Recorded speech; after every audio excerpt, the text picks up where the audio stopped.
you very much, Dean, for that kind introduction and for the invitation to be here, and thank you all for coming tonight.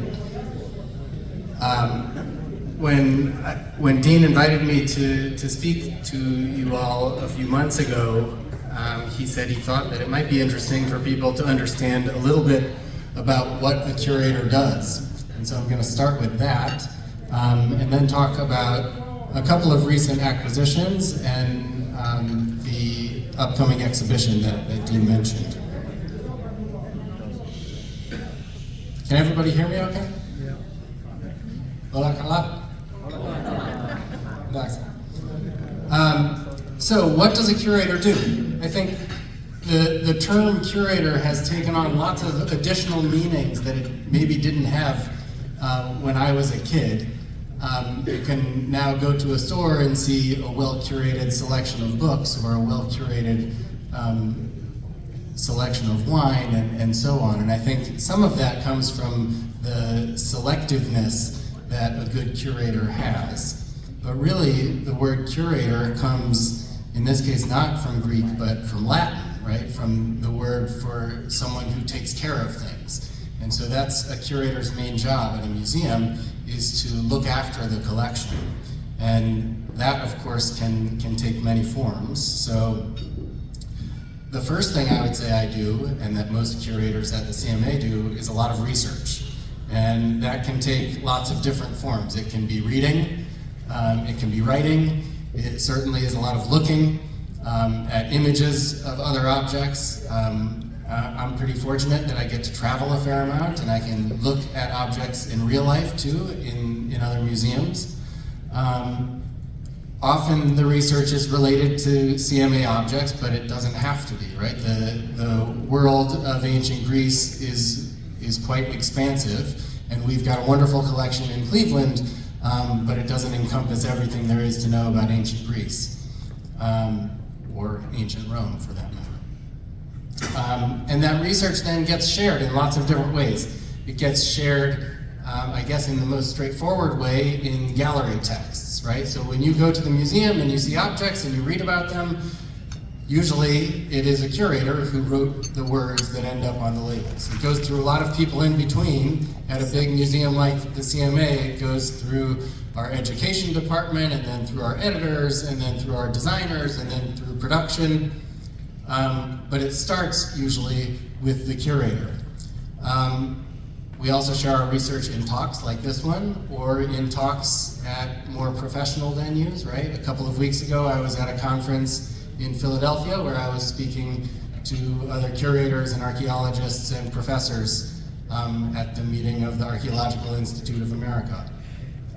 Lots of things these days also get shared online, right? So all the labels that you can read in the galleries, you can also read on the CMA's website.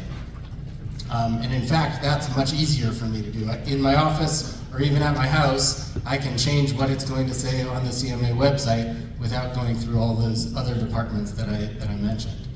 And then it gets shared in more old-fashioned ways, right? In print publications, whether that's a book or a journal or a magazine, the same way that people read about things many, many years ago still applies. And the last thing I would say about that research is that it really is for a diverse audience, right? We want the CMA to be really welcoming for people from all walks of life, and so we try to make our labels and our online content accessible, but I also want to contribute to the ongoing generation of knowledge among scholars, and that's why I go to conferences and speak to my peers that way as well. Another thing that curators do, maybe the most exciting thing that curators get to do at a big museum like the CMA, is acquire things for the collection. We're fortunate in Cleveland that we have a pretty large endowment, and a pretty large part of that endowment is restricted for the purchase of artworks for the permanent collection. And so all the curators, I think we have 19 curators right now, all the curators are out there every day, all year long, looking for the next great acquisition, and then making their case for why we should spend some of the money from the interest coming off the endowment on those particular works. We also, of course, are talking to collectors, and sometimes we are fortunate enough to acquire things by gift.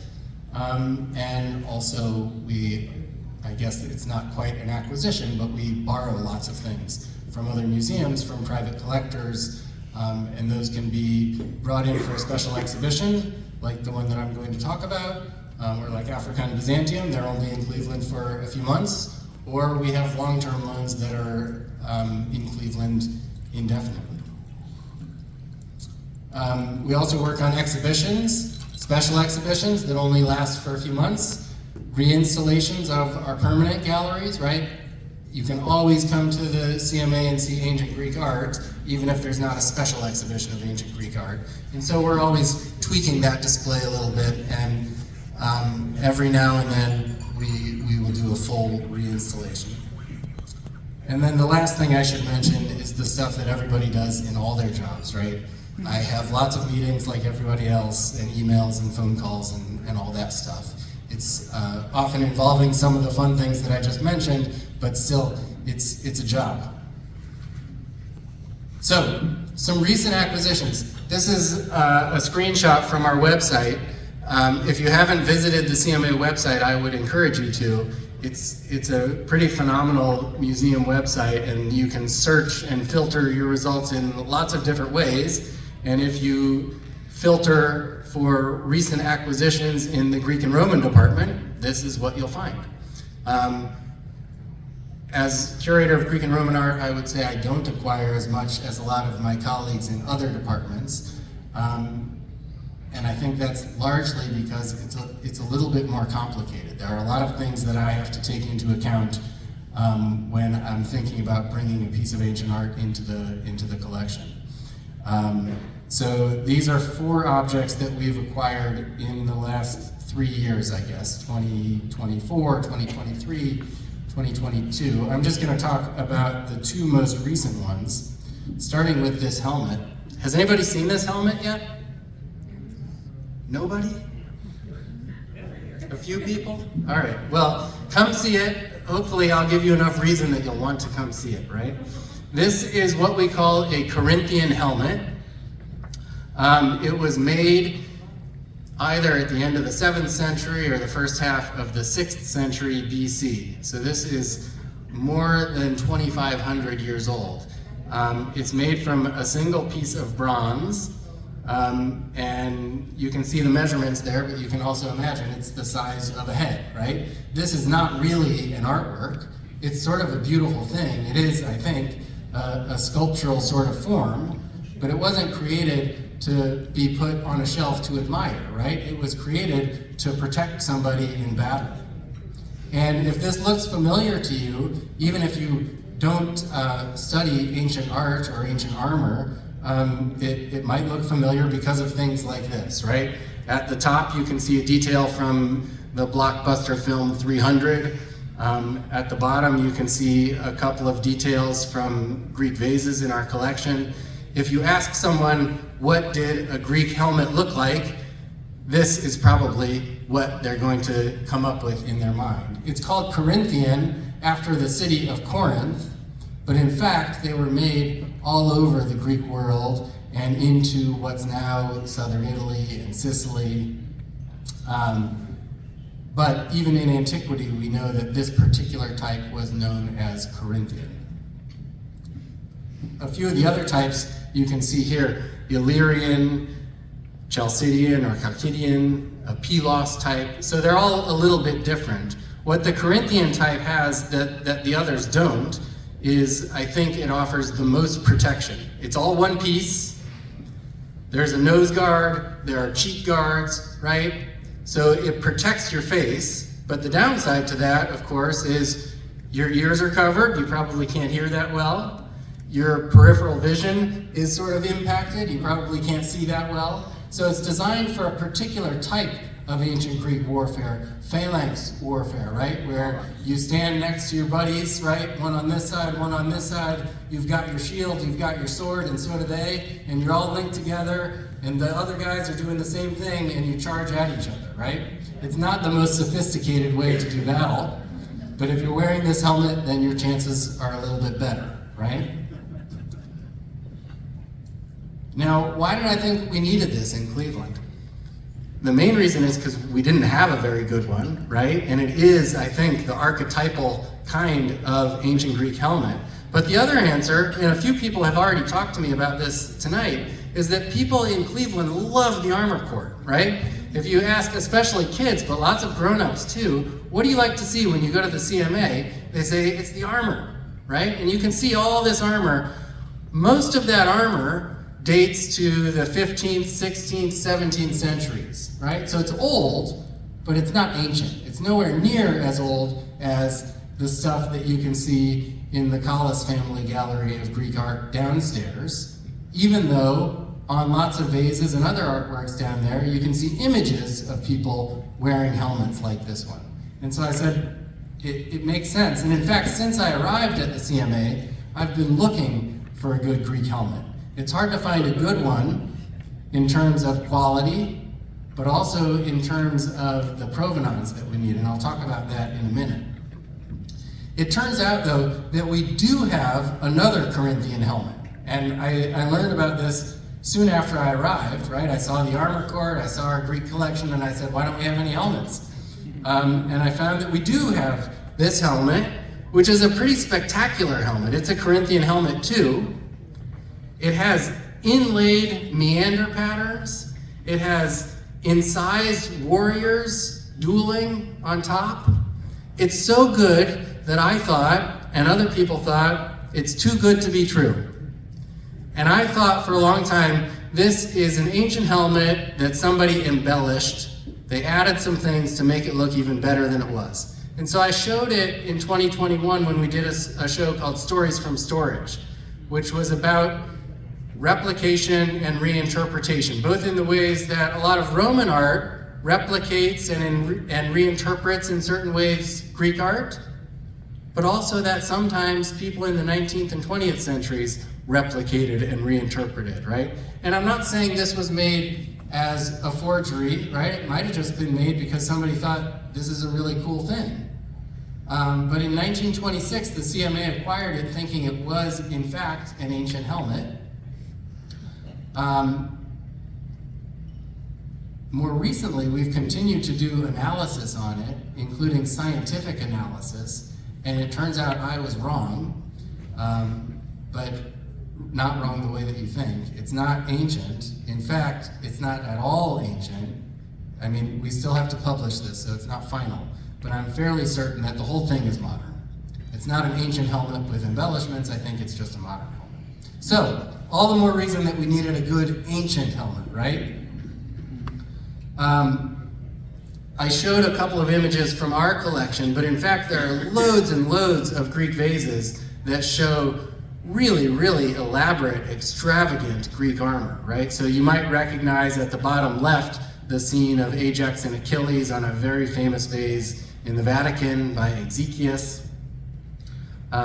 If you're close to the screen, maybe you can see how spectacular the shield and the helmet and the cuirasses are that these warriors are wearing.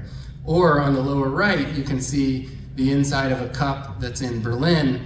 This is not just a man and a woman with some armor. This is a scene from Greek myth of Hephaestus presenting the arms of Achilles to Thetis, right? And if you think about Greek literature, right, there's a fancy word called ekphrasis, and an ekphrasis in Greek literature is an extended literary description of a work of art. The earliest Greek ekphrasis that we have is in Homer's Iliad, when he talks really not about a work of art, but about the shield that Hephaestus made for Achilles, right? So there's a very long tradition in ancient Greek culture of creating elaborate arms and armor, even if they didn't consider them artworks in the way that we might today. This means that archaeologically, we find lots of them, right? So we don't have a lot of them here in Cleveland, but this is a photograph of a case at the Archaeological Museum in Olympia, which was the site of probably the most important sanctuary of Zeus in the Greek world. And you can see all these helmets, mostly Corinthian ones, that were dedicated to Zeus, right? Thank you, Zeus, for saving me. Thank you, Zeus, for looking out for me in the future, right? And dedicating a helmet to him. Some of them even have inscriptions on them that say it, not in so many words, right? But they say, for Zeus, right? So these were important objects in antiquity, and we were missing one, right? We have all these Greek vases. You can see a few details here that show people wearing helmets. The difference between those helmets that we see pictured and the ones that we find archaeologically and that you see in museums is that these helmets just have a domed top, right? And the ones that we see illustrated often have a fancy crest, whether like a mohawk or sometimes going transversely. Those were probably made out of horsehair or some other organic material, so they don't usually survive. Occasionally, we see an ancient helmet with a bronze or iron implement like that. But usually, it's just the equipment itself that survives, right? The bronze portion. So this is how I was hoping that we would be able to display the helmet so close to all those vases so that people could look at the vases and say, these aren't just made up stories, right? These are representations of myth, yes, but the characters, the figures engaged in these mythological episodes are dressed in the way that people dressed at the time. So if we're looking at a vase from the 6th century BC, we ought also to be able to look at a helmet from the 6th century BC and make some of those comparisons. In terms of provenance, this is what makes it tricky, right? If I came to your house and I pointed to something on a shelf that you said your grandfather left to you, and then I said, well, can you prove it? Most of you probably wouldn't be able to, right?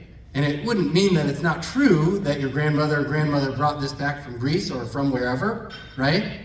But for the museum, we need documentation, right? Because I'm sure you've heard stories in the news about various litigations that are going on, and we would like to avoid those, right? So we want to be sure that what we're acquiring has been out of the ground and out of the country where it was discovered for a long time, and that it is legally able to be imported into the US or has already been legally imported, right? And that there aren't going to be any issues.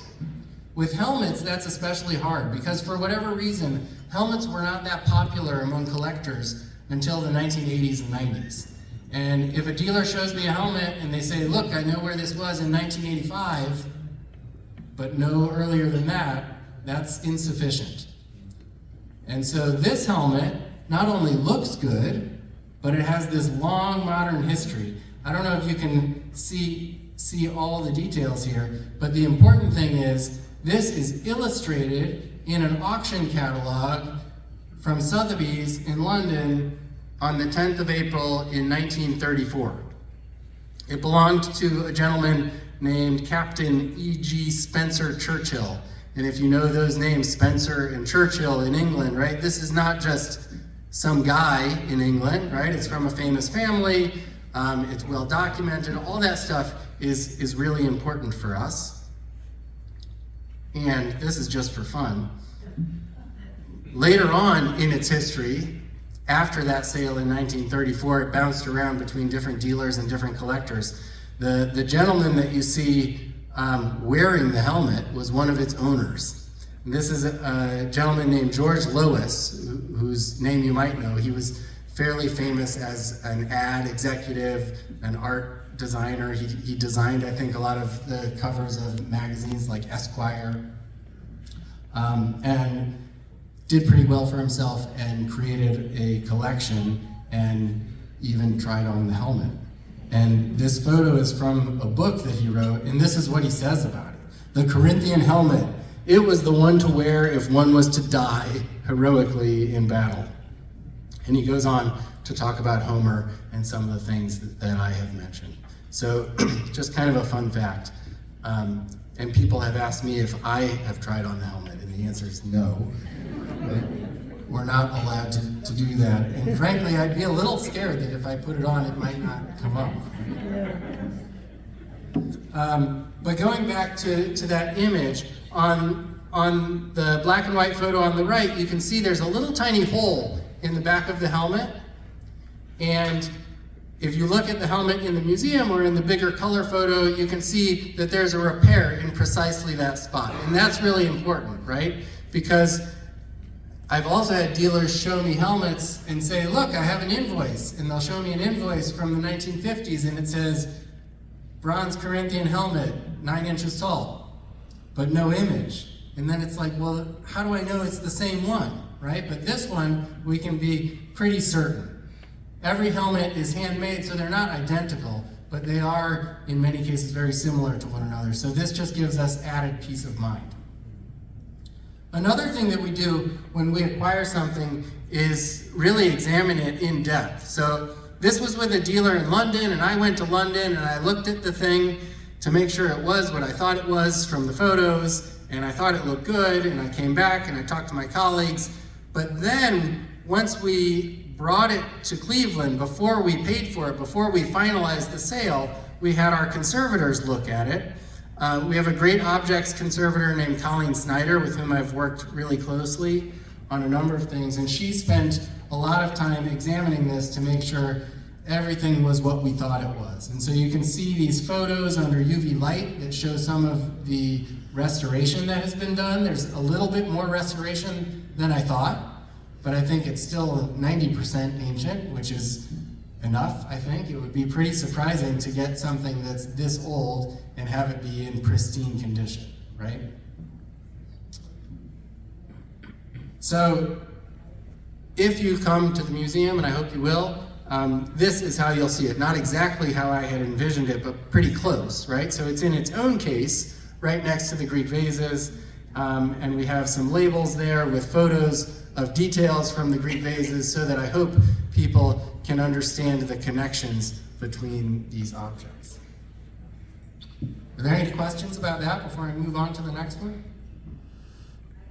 Yes, sir. What kind of science, except the fact that you read to see, what kind of science, did you use any kind of liquids to see if what chronology the metal was from? That's a good question. So the question is, what kind of science is there? A lot of times people think you might be able to scientifically date bronze, and we can't do that. There are ways to scientifically date fired ceramics, but not bronze. What we can do is we can use a technique called X-ray fluorescence, and that's a non-invasive technique where you shoot a laser gun at the object, and it gives you a reading, right? This is a bronze object, so that means that it's copper alloy mixed with other things, especially tin and lead.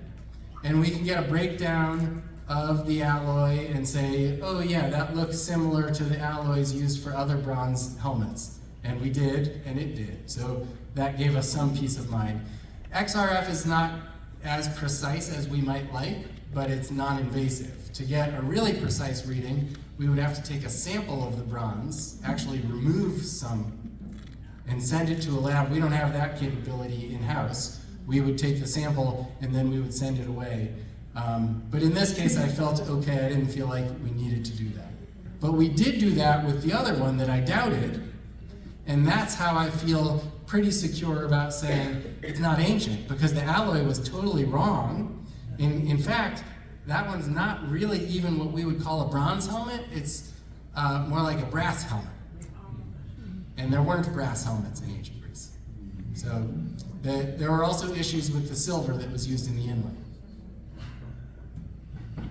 Any other questions? All right. That means we're a third of the way done. I'm going to talk about one more acquisition and then the exhibition. So, Greek vases are my favorite thing as a scholar. And this was another thing that I had been looking for a while. This is a kind of vase called a red figure stamnos. Stamnos comes from a Greek word for some kind of vase, but in fact we can't be sure whether it refers to this particular shape, whether it did in antiquity. It does now, because this is what archaeologists call this particular shape. It's a little bit like an amphora, but it has a wider neck, right, and a shorter neck. It's also a little bit like a crater, but it has a more constricted opening than a crater. So it's sort of in between. And I'll talk a little more about it in a minute, but I want to talk about the decorative techniques. There are two main ways that ancient Greeks, at least in the 6th, 5th, 4th centuries BC, decorated their pottery. The one on the left is called black figure, because the figures are black, and the one on the right is called red figure, because the figures are red.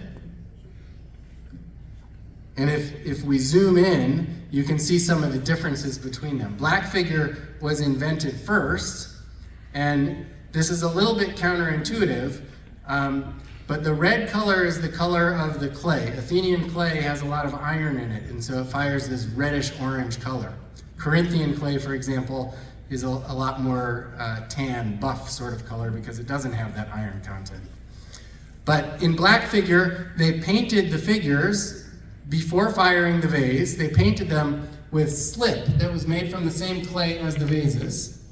And then they scratched through what they had painted to get these incised lines to outline what's going on inside the figures. Red figure is the opposite. Instead of painting the figure, they painted the background, but that allowed them to then use extremely fine lines to paint the internal details. And for that reason, a lot of people think that the red figure technique produces figures that are more naturalistic. So, the vase that we acquired last, or I guess now it's the year before last, in 2023, is a red figure stamnos. You can see the figures are red, and what we have going on the front of the vase is what we call in ancient Greek a komos, a revel, right? A big party. So first you have your symposium, like we're having now, right? We eat and we drink and we talk together, and then on our way home, instead of driving home through the snow, we carouse through the streets with our wine and our music and so on, right? So we're not going to have a komos probably tonight. The shape though, the stamnos, was used sometimes probably in symposia, that's the plural for a symposium or a symposion, which in Greek, by the way, you all know means drinking together, right? But on the right, you can see a stamnos, the same shape, in the collection of the Metropolitan Museum in New York, and you can see a woman dipping into it to get out some wine, and she's going to serve it to the women on either side of her who have their drinking cups, and they're going to drink, right? So it's a container that has to do with wine and drinking and revelry, and that's why it has this kind of decoration on it, right? What's a little bit unusual about this one is that it's not just men carousing, but there's also a woman at the front of the line, and she's playing the pipes, right? And we know that sometimes there were probably women involved in the symposia as well. We also know, for whatever reason, that stamnoi, this kind of shape, seemed to have been more popular in ancient Italy than in Greece. So they were made in Greece, but often shipped to Italy. And not so much to Greeks in Italy, right? There were lots of Greek colonies in Italy, but more frequently to Etruscans in Italy. It seems that this shape was favored more by the Etruscans than the Greeks. And that's something that scholars are still trying to understand and explain.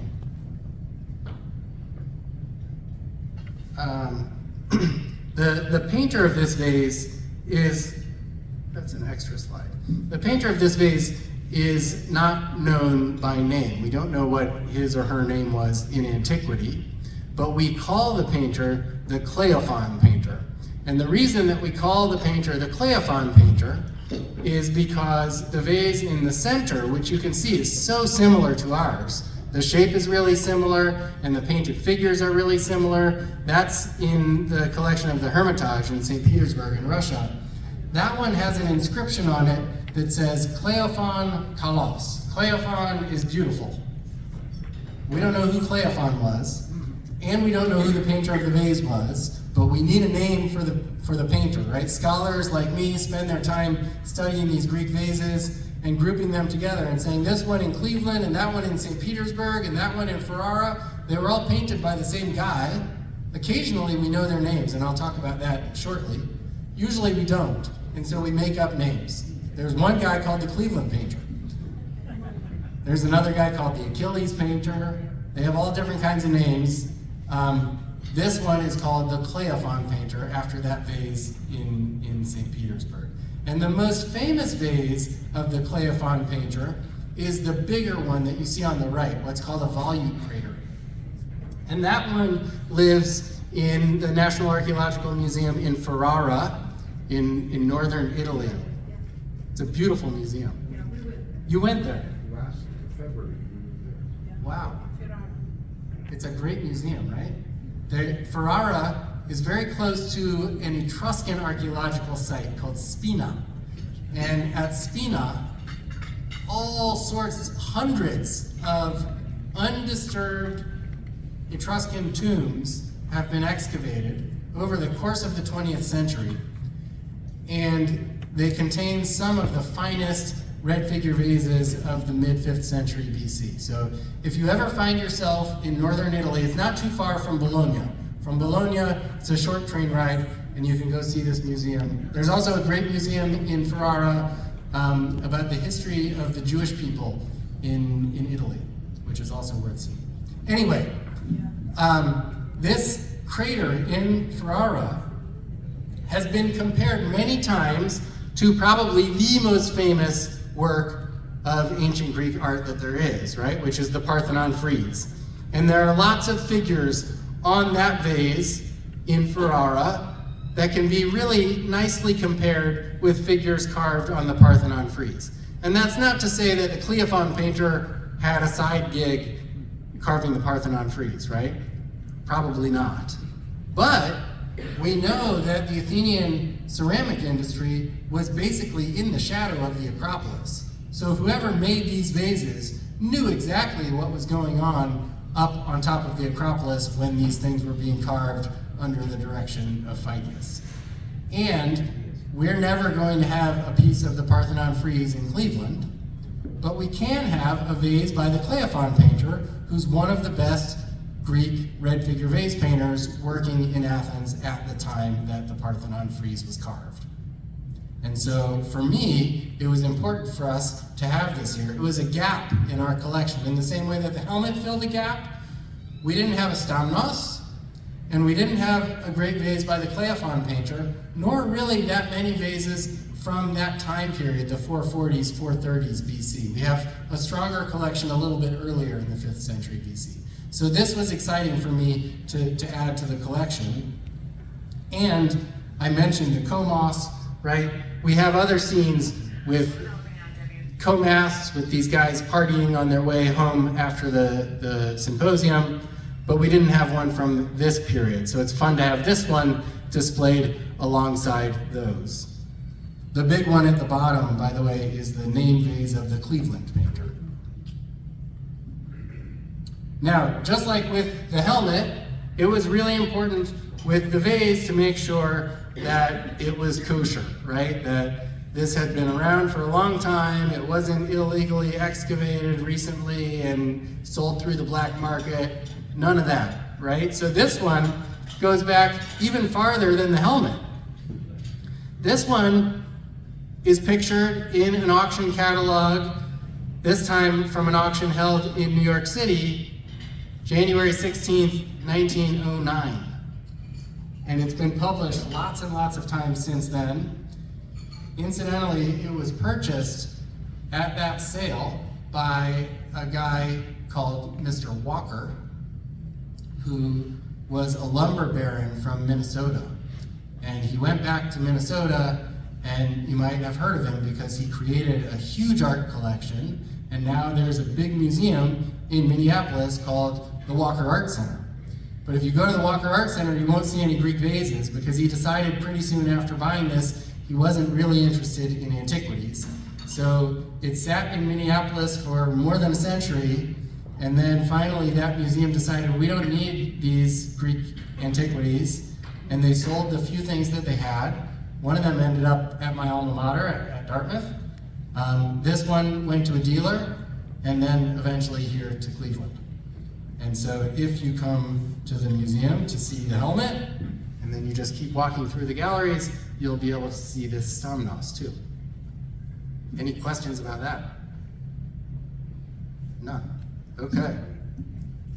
So the last thing I want to talk about, and in a little bit more detail, is this exhibition that I've been working on for a long time. It's called Named and Unnamed, The Paradox of the Ancient Greek Artists. And as Dean mentioned, it has to do with this sort of unusual situation to which I just referred, right? That usually we don't know the name of the people who created the artworks that we see, right? If you go to the CMA and you walk through the galleries upstairs, right, through the Renaissance galleries, there's a name on every single label, right? We seem to know who made everything, right? Even if we're not exactly sure, it's either this person or that person or their workshop, right? If you walk through the ancient Greek galleries, you'll see lots of made-up names, like the Cleophon painter, right? But occasionally, you'll see real names. And these real names break down into a few different categories, but the big ones are either what you see in the center, which is a signature. So the vase that you see at the top left has a signature on it, and that's the detail that you see in the center. And it says, in Greek, Nikosthenes epoiesen. And what does epoiesen mean in ancient Greek? Made it. Made, right? So Nikosthenes made this. Sometimes it says Nikosthenes me poiesen. Nikosthenes made me, like the vase is talking, right? This one doesn't say that, but we understand what Nikosthenes made, right? Who was Nikosthenes, though?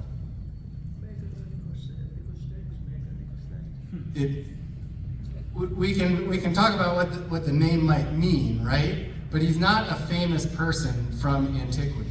If we read Pliny or Pausanias or Socrates or Plato, right? None of those guys are going to talk about the pot maker, the potter, the pot painter, Nikosthenes, nor about any guy who worked in a ceramic workshop.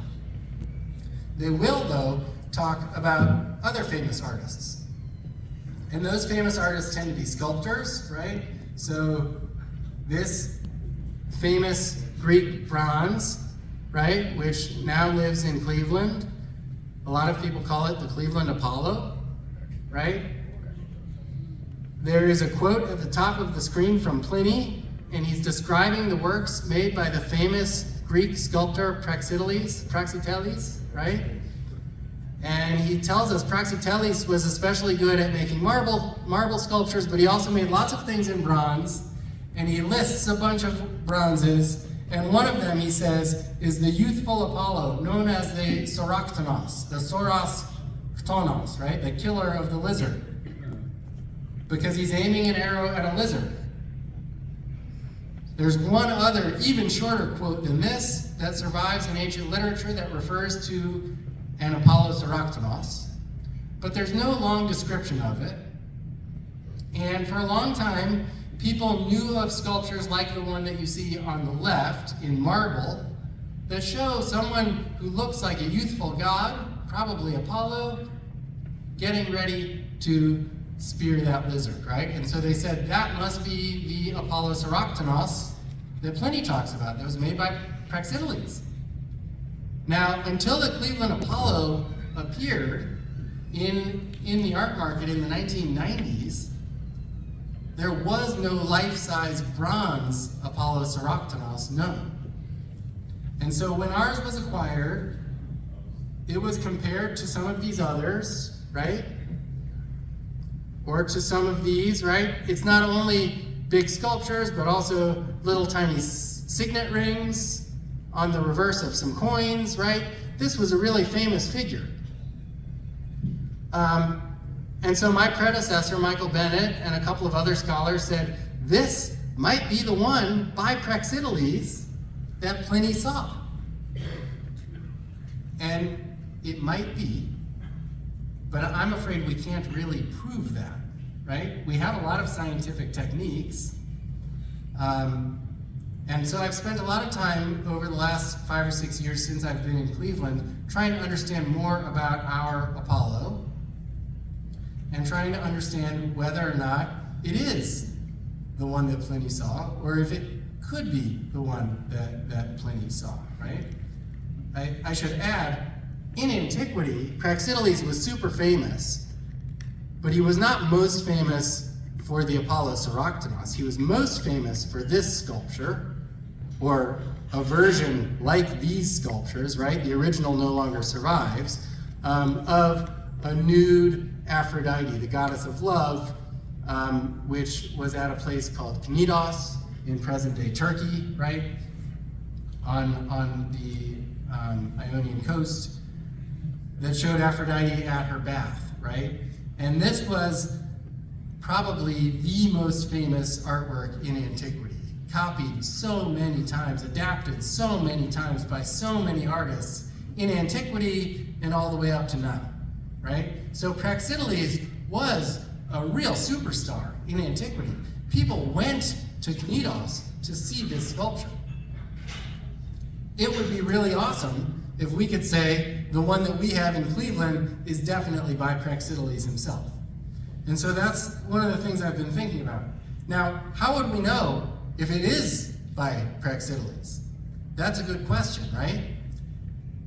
One way we would know, the best way we would know, is if we had a signature. There's no signature on our sculpture. And in fact, on large-scale ancient bronzes, of which there aren't really that many, signatures don't survive on the sculptures. Signatures would have been placed on the bases on which those sculptures stood. So here's an example. This is in the Agora in Athens. And one of the things that I want to point out is that there are a lot of inscriptions on this base, and the first one is a dedicatory inscription, to Demeter and Kore. That's in the biggest letters at the top. Then there's a descriptive inscription telling you who the sculptures represent. And then at the bottom, in the smallest letters, Praxiteles made it. So this is a statue base that still exists that held a statue by Praxiteles. But the statue's gone. Same thing here. This is a smaller statue base. This one's not even on display. This is in the basement of the Stoa of Attalus, the Museum of the Agora. And again, a bigger inscription telling us about the dedication and the content, and then a smaller one, Praxiteles made it. The sculpture is gone. So we think we know a lot about Praxiteles, right? Because all these authors talked about him, and we know he was super famous in antiquity. But what we have are empty statue bases like this, and sculptures like this, that seem to be connected to the artist, but whether they were by his hand, we can't really be sure. And this one I just show you because ours has a base, a bronze base, and the bronze base is about the same size as that base that I just showed you in the Agora. It's big enough for a sculpture that's about life size. But what would have made the bronze Apollo Soroctonos better than the marble Apollo Soroctonos is that because it's bronze, it's much stronger. It doesn't need a big, massive tree trunk kind of distracting you from the figure. It can have a pretty skinny tree trunk. We don't have our tree trunk, but this is about the size that we can expect that it was. So, to try to understand more about the sculpture, with Colleen Snyder, the conservator whom I mentioned, we've been doing a lot of work. So we made all these x-rays. The ones on the right are the x-rays that were done when it was acquired in 2003. You can see they don't show the whole figure. A couple of years ago, we made 2 sets of x-rays of the front of the figure and of the side of the figure to try to understand more about how it was made. Something this big is a really complicated project, right? And it would have been made in many pieces and probably with the help of many people. Praxiteles might have been in charge if in fact it came from his workshop, but he had a lot of helpers. So what did we find? For one thing, we found where the casting of the head ends, which is at the mid-neck, which is a good sign because in studying ancient bronze sculptures, it seems to be the case, and this is based on a limited body of evidence because not that many large-scale ancient bronzes survive, but it seems to be the case that ancient Greek sculptors tended to cast the head with the neck, whereas some later Roman sculptures are sometimes cast only right up here to the chin. So that's a good sign, right? This seems like it's in line with what we see from other ancient Greek sculptures. We can see some of the joins between sections. The most obvious one is here on the top of the right foot. Why would they do this? The sculpture is too big to be cast in a single piece, right? So it's cast in multiple pieces, and usually these large-scale ancient bronzes have the front half of the foot cast separately from the back half of the foot. There's no ancient manual that explains why this was done, but we think maybe it's because these are hollow cast, and they would have been joined to a base, probably a stone base, with holes for the feet with molten lead. And this might have made it a little bit easier to sort of anchor the sculpture in place. Let's see. These are some of the other lines that we think that we can see. So we think that it was made from at least 6 different pieces, but maybe as many as 14 different pieces. We can't be entirely sure, in large part because we don't have all the pieces, right? He's missing most of his left arm, he's missing his right hand, and missing the tree, and so on. But this could be the topic of another lecture, so I'm trying to keep this brief. What we can say is ours is similar in form to these larger, or to these later Roman marble pieces, and there's nothing that we've seen about it technically that means that it couldn't have been made in the 4th century BC. So it could, in fact, be by Praxiteles or from his workshop. Now, one thing I want to mention is that even if we could prove that, we wouldn't say it's the original by Praxiteles, because the fact is something like this that's made in multiple pieces and then joined together would probably be made in multiples, right? So in the same way that you can come to our museum and see The Thinker by Rodin in front of the museum, and then you can go to Philadelphia and see another thinker, and go to New York and see another thinker, they're all by Rodin, right? There's not one that's the original, there are multiples that are originals. And that's something that we sometimes overlook when we're hearing about these famous artists. So, that's sort of one thing to keep in mind, how we know what we know about famous artists versus how we know what we know about not famous artists. We have vases like this one that have signatures on them. There's no real doubt about it, right? This really seems to be made by a guy who called himself Nicosthenes, and in fact, there are lots of other vases by a guy who called himself Nicosthenes. This is just a few, including some fragments. There are more than 150 vases in the world signed by Nicosthenes. And there are 0 sculptures in the world signed by Praxiteles. But Praxiteles is way more famous than Nicosthenes. So what my show will do, I hope, is get people to think about that. How important is it if we know the name of an artist, or if we don't know the name of an artist? If we look at our ancient sources, we know the names of more than 1,200 ancient Greek artists. I'm not going to talk about all of them. Most of them, the biggest number, more than 700, are sculptors. And most of those guys were not as famous as Praxiteles, right? And some of them we know because they were famous, and others we know because we found an ancient statue base, an empty ancient statue base, with their signature on it. So we know there was a sculptor who had this name, but what he made, we don't know.